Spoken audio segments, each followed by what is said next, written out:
back to Superior Sunrise. Joining me now is Jim Robb, Senior Agricultural Economist with the Livestock Marketing Information Center.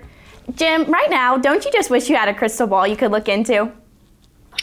That would be great. As agricultural economists and market participants, it's kind of always a struggle, but the COVID-19 situation has certainly added to the cloudiness of the crystal balls that we do have. It definitely has. And we had the pleasure of having you at our rep roundup at Bell Ringer. You were able to talk to our reps. Can you tell us from then to now, what are some facts you can give us about this market? Well, first, let me start off about, we talk about the market or this market.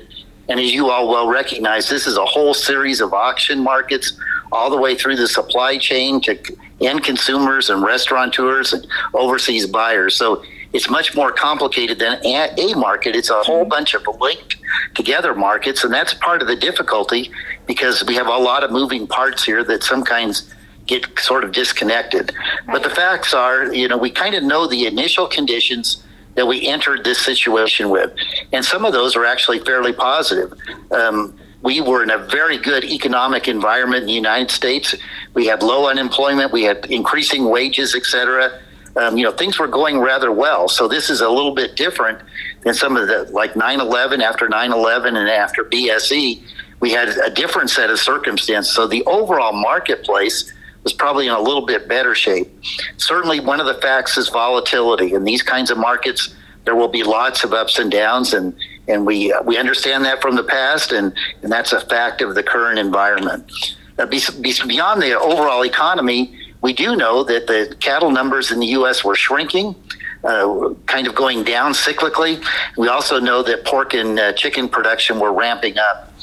And then kind of the last thing that we know going into this environment is that we have some pretty good pasture and range conditions potential. Now, we do have some drought areas of the U.S., but as we look ahead especially, this is a key to calf and yearling prices will be how the pasture and range and forage conditions develop this summer. So there's a lot of unknowns, but some of the knowns are maybe a little bit positive going into this compared to where we could have been. Right, and I know you've said this before, but what effects does COVID-19, what does it have on differences on the market than, let's say, what's happened in the 1980s or even in 2008? Well, typically we have either kind of supply side shocks from an economist perspective or demand side shocks. This started off as a demand side shock. What are consumers going to do? How are we going to deal with restaurants shutting down, et cetera? And now we've added on kind of supply side concerns. Can we operate all of our supply chain clear up through packers and trucking product to final marketplaces? So we have kind of both a supply and demand perspective, which hasn't always happened. But if we go back in time compared to some of the real past difficulties we've had in the sector over the decades, I started at the University of Nebraska in 1983. So I went through the farm crisis working with farmers, agribusiness, and bankers. And then I also went through the last recession. And there's some real differences here. I would argue that this is not the 1980s all over again. Producer financial statements, agribusiness financial statements, banker financial statements in rural America are much better than they were in the 1980s and as we evolved through the 1980s. Now we will see a real slowdown in the U.S. economy in the second quarter of this year, and many of these past events have turned into recessions, and this is one of those that's going to turn into a recession. I'd also say, compared to the last recession, that this has a little bit different potential. The last recession was long and arduous. Took us years to climb out of it. It was a financial meltdown. This is a different situation. This is a biological environment. Those of us in livestock agriculture well understand science, vaccines, and many of these things. I'm actually fairly optimistic that science will help lead us out of this. And much of the U.S.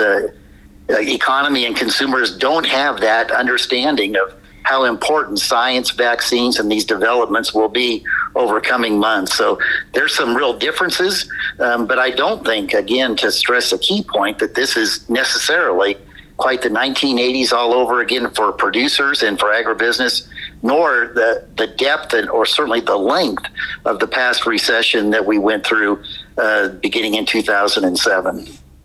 And Jim, just to wrap us up here pretty quick, Superior Livestock, we're committed to bringing a weekly test to the market. How important is that from your standpoint to what we're doing? It's critical, maintaining the supply chains, and that includes the marketing of animals. The weekly price discovery that we have in the marketplace is really critical for producers selling animals, but also for all the producers that are going to be needing to make management decisions, pushing a pencil on their plans over the next several months. This information on prices and that comes from the marketplace is critical to their decision making. Well, Jim, thank you so much. We appreciate you taking the time out of your schedule to be on with us today. Have a good day. Thank you for the invite.